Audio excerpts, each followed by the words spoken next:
ব্রাহ্মণবাড়িয়া 2 আসন থেকে নির্বাচিত মাননীয় সদস্য রুমিন ফারহানা, আপনার সময় 1 মিনিট। মাননীয় স্পিকার, আপনাকে ধন্যবাদ।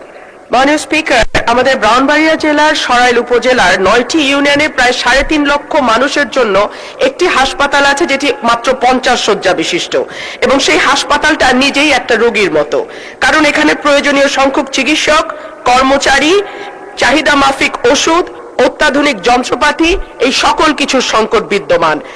আমাদের এই হাসপাতালটিতে 10 কোটি টাকা ব্যয়ে একটা 6 তলা ভবন নির্মাণের পরিকল্পনা নেওয়া হয়েছিল, কিন্তু 5ই আগস্টের পর ঠিকাদার পালিয়ে গেছে মাননীয় স্পিকার। সো এখন ওই পুরনো দোতলা যে ভবন, যেটি এমনি ভবনটি দেখলেই রোগাক্রান্ত মনে হয়, সেই ভবনটিতেই কাজ চালানো হচ্ছে।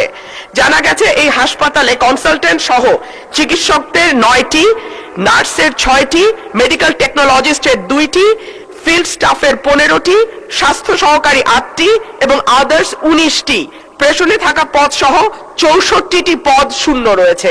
সুতরাং মাননীয় স্পিকার, ধন্যবাদ মাননীয় সদস্য।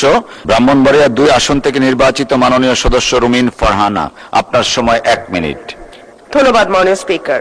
মাননীয় স্পিকার, আমার নির্বাচনী এলাকা ব্রাহ্মণবাড়িয়া 2 এর অন্তর্গত আশুগঞ্জ উপজেলা দেশের অন্যতম গুরুত্বপূর্ণ শিল্প, জ্বালানি এবং বাণিজ্য কেন্দ্র হিসেবে প্রতিষ্ঠিত।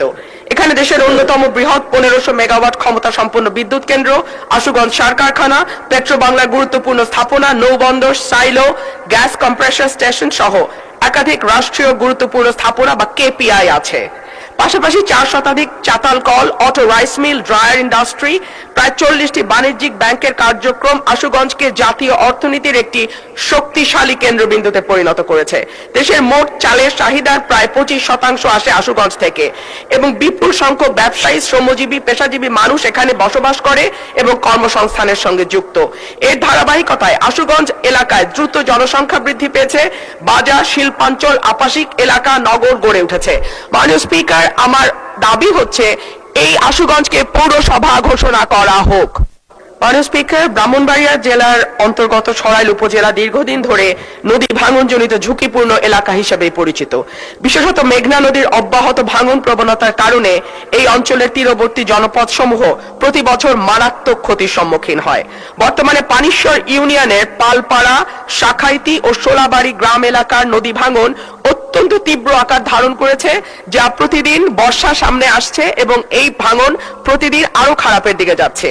এর ফলে অসংখ্য বসতবাড়ি, শিক্ষা প্রতিষ্ঠান, ধর্মীয় উপাসনালয়, কবরস্থান, কৃষি জমি, স্থানীয় অবকাঠামো হুমকির মুখে পড়ছে। ইতিমধ্যে বহু পরিবার বাস্তুচ্যুত হওয়ার আশঙ্কায় অনিশ্চয়তার মধ্যে আছে।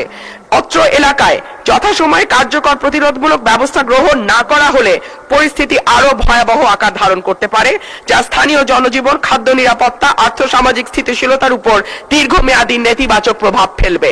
আমি মাননীয় মন্ত্রীর দৃষ্টি আকর্ষণ করছি এবং